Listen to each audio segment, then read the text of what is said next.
12ই জানুয়ারি থেকে 18ই জানুয়ারি আগত একটি সপ্তাহ আপনাদের ক্ষেত্রে অর্থাৎ মেষ রাশি মেষ লগ্ন এরিস সাইনের জাতক জাতিকাদের ক্ষেত্রে ঠিক কেমন অতিবাহিত হবে সে বিষয়ে প্রতিবেদনে আমরা বিস্তারিত আলোচনা করব 12th টু 18th আর এই সপ্তাহটি আপনাদের জন্য কিন্তু অত্যন্ত গুরুত্বপূর্ণ হতে চলেছে। তার কারণ এই সপ্তাহের পরের সপ্তাহেই কিন্তু শনি মহারাজ তিনি নিজের নক্ষত্র উত্তর ভাদ্রপদে গোচর করে যাবেন। এ সপ্তাহের 12 তারিখে অর্থাৎ সপ্তাহের প্রথম দিনই আমরা স্বামীজির জন্ম জয়ন্তী এবং ন্যাশনাল ইউথ ডে পরিলক্ষিত করব। 14 তারিখে মকর সংক্রান্তি অর্থাৎ পৌষ পার্বণ বা সাততিলা একাদশীও আমরা ওদিনও পরিলক্ষিত করতে চলেছি। আর 17 তারিখে থাকছে রটন্তী কালী পূজা। আর এ সময় কিন্তু চারটি গ্রহ এ সপ্তাহেই রাশি পরিবর্তন করবে। স্কিপ না করে পুরোটাই শুনুন যদি ভিডিওটির প্রকৃত মর্মার্থ আপনারা উপলব্ধি করতে চান। পরিশেষে যেমন প্রতিকার নিয়ে আলোচনায় আমরা থাকি, যেহেতু 7.5ও আপনাদের চলছে, তেমনটি থাকতে চলেছি। আলোচনাটি ইন জেনারেল হবে, অর্থাৎ এই পৃথিবীতে যতজন মেষ রাশির জাতক জাতিকা আছেন তাদের প্রত্যেকের জন্য। আপনি চাইলে আপনার ব্যক্তিগত গণনা আপনার ন্যাটাল চার্টের সাথে ট্রানজিটের চার্টকে কম্বাইন করিয়ে এনি টাইম আমাদের দ্বারাই করাতেই পারেন। এর জন্য স্ক্রিনে আমরা নাম্বার দিয়ে থাকি। শনিবার রবিবার অফিসে এসে ফেস টু ফেস সাক্ষাৎ করতে পারেন অথবা by phone any time consultancy আপনারা নিতেই পারেন। তো চলুন আলোচনায় প্রবেশ করা যাক। মেষ রাশি মেষ লগ্ন এরিস সাইনের জাতক জাতিকারা কালপুরুষের রাশিচক্র অনুযায়ী প্রথম রাশির আন্ডারে আপনারা পড়েন। আপনাদের রাশির মালিককে স্বয়ং গ্রহদের সেনাপতি মঙ্গল। আর 2026 সালটিও কিন্তু সূর্যের বছর হলেও মঙ্গল কিন্তু সেনাপতি। গুরু বৃহস্পতি আপনাদের কিন্তু থাকছে কোথায়, থার্ড হাউস পরাক্রমের ভাবে। কেতু থাকছে আপনাদের 5th হাউসে। চন্দ্র সপ্তাহটি শুরুয়াত করবে আপনাদের 7ম ভাব থেকে, তবে চন্দ্র 2-2.5 দিন অন্তর অন্তর রাশিও পরিবর্তন করবে। আপনাদের ভাগ্যস্থানে আমরা চতুর্গ্রহী যোগ, বুধাদিত্য যোগ, লক্ষ্মীনারায়ণ যোগ, শুক্রাদিত্য যোগ একাধিক সংযোগ আমরা পরিলক্ষিত করছি। তবে 13 তারিখে শুক্র রাশি পরিবর্তন করে আপনাদের কর্মস্থানে গোচর করে যাবে। 14 তারিখে সূর্য মকর সংক্রান্তি ঘটাবে। আর 16 তারিখে কিন্তু মঙ্গল আপনাদের রাশিধিপতিও তিনি কিন্তু উচ্চস্থ হতে চলেছেন আপনাদের কর্মস্থানে। আর বুধ 17 তারিখে আবার প্রবেশ করে যাবে আপনাদের কর্মস্থানে। রাহু নিজের নক্ষত্র শতবিশা নক্ষত্রেই গোচর করছে আপনাদের লাভভাবে। শনি বর্তমানে বৃহস্পতির নক্ষত্র পূর্ব ভাদ্রপদে আপনাদের 12th হাউসে গোচর করছে। প্রথমেই আপনাদেরকে যে বিষয় সম্পর্কে অবগত করানোর চেষ্টা করব যে দেখুন, মেষ রাশির জাতক জাতিকাদের ক্ষেত্রে 2024 সালে অনেকেরই হয়তো আমরা আর্থিক ক্ষয়ক্ষতির সম্মুখীন হতে দেখেছি। 2025 সালেও আমরা অনেককে আর্থিক ক্ষয়ক্ষতির সম্মুখীন হতে দেখেছি। 2025 সালে আপনাদের মধ্যে অনেকের হয়তো খরচের মাত্রা বেড়ে গিয়েছিল, পরিবার পরিজনদের সাথে দূরত্বতা তৈরি হয়েছিল। আপনাদের মধ্যে অনেকের ক্ষেত্রেই ভাগ্য হয়তো আপনাদের পূর্ণ সঙ্গ দিয়ে উঠতে পারছিল না। এবার কিন্তু জানুয়ারি মাসের এই যে 12 তারিখ, এরপর থেকে কিন্তু ধীরে ধীরে ভাগ্য আপনাদেরকে পূর্ণ সঙ্গ প্রদান করা শুরু করবে। যেহেতু ভাগ্যপতি গুরু তিনি নিজের ঘরকে পূর্ণ দৃষ্টি দিয়ে দেখছেন, স্পষ্ট আকারে আপনারা নিশ্চিন্তে থাকুন যে ভাগ্য এ সময় আপনাদেরকে পরিপূর্ণ সঙ্গ প্রদান করতে চলেছে। পিতা বা পিতৃতুল্য ব্যক্তিবর্গের দ্বারা আপনারা উপকৃত হতে পারেন। যে কর্ম করতে যা সময় লাগতো তা অর্ধেক সময়ের মধ্যেই সমাপ্ত করবেন। তীর্থযাত্রা তীর্থ ভ্রমণের সুযোগও কিন্তু আপনারা প্রাপ্তি এ সময় করতেই পারেন। সময় সুযোগের সদ্ব্যবহার করুন। একই সাথে দেখুন, মঙ্গল কিন্তু 16 তারিখে উচ্চস্থ হবে কোথায়, আপনাদের কর্মস্থানে। আপনাদের রাশিধিপতি তিনি উচ্চস্থ হতে চলেছেন 16 তারিখে।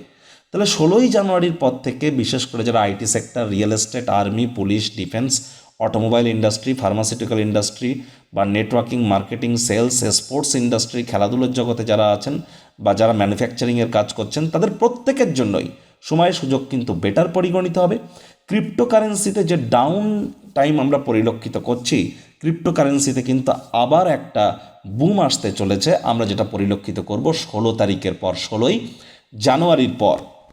একই সাথে দেখুন, 16ই জানুয়ারির আগেই কিন্তু 13 তারিখে শুক্র কিন্তু আপনাদের কর্মস্থানে গোচর করে যাবে। তাহলে যোগ্য কর্মচারী হয়ে থাকলে মঙ্গলবারের পর কিন্তু আপনাদের অবশ্যই প্রমোশন, পদোন্নতি, স্যালারি ইনক্রিমেন্ট এগুলি প্রাপ্তির যোগ আমরা পরিলক্ষিত করছি।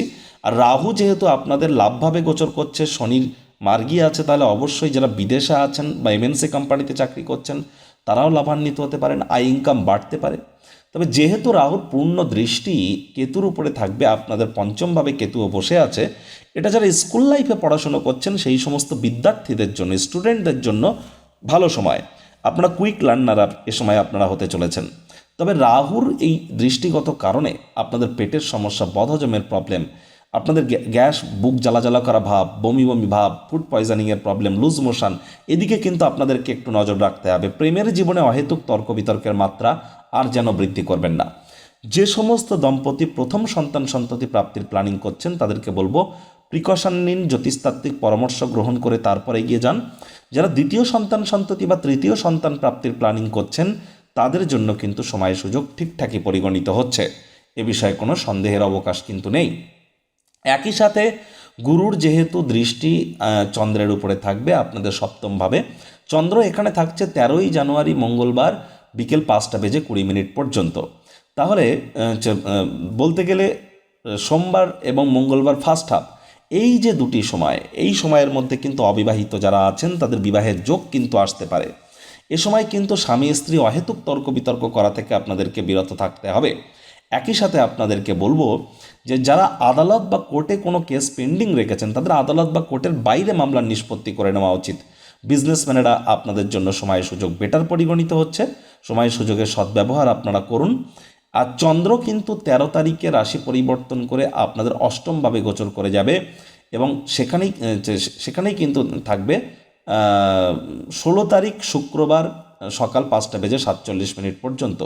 তাহলে মঙ্গলবার বিকেলের পর বুধবার বৃহস্পতিবার হোল্ডে চন্দ্র কিন্তু আপনাদের অষ্টমে গোচর করে যাবে। তাহলে এ সময় বিশেষ করে বুধবার বৃহস্পতিবার এবং মঙ্গলবার বিকেলের পর কার ড্রাইভ করবার সময়, বাইক রাইড করবার সময় খুব সাবধানে করুন, শরীরে চোটাঘাত কিন্তু লাগতেই পারে। শ্বশুর বাড়ির সাথে সুসম্পর্ক বজায় রাখার আপ্রাণ চেষ্টা করুন।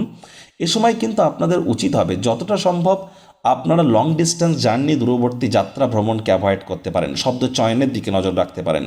তবে এ সময় চন্দ্র কিন্তু আপনাদের সেকেন্ড হাউসকে পূর্ণ দৃষ্টি দিয়ে দেখবে, যার ফলস্বরূপ বুধবার বৃহস্পতিবার এবং মঙ্গলবার বিকেলের পর থেকে আপনাদের কিন্তু আয় ইনকাম বৃদ্ধির যোগ অবশ্যই তো পরিলক্ষিত হচ্ছে, সঞ্চয়ের মাত্রাও বাড়তে পারে, পরিবারের দ্বারাও আপনারা সহযোগিতা প্রাপ্তি করতে পারেন। তবে পরিবারে কারোর স্বাস্থ্যের দিকে কিন্তু আপনাদেরকে সময় নজর রাখতে হবে, কারণ শনিরও কিন্তু তৃতীয় দৃষ্টি আপনাদের পরিবারের উপরে কিন্তু থাকছে। আর এখানে দেখুন চন্দ্র কিন্তু আবার ঠিক শুক্রবার সকালবেলা প্রবেশ করে যাবে কোথায়, আপনাদের ভাগ্যস্থানে।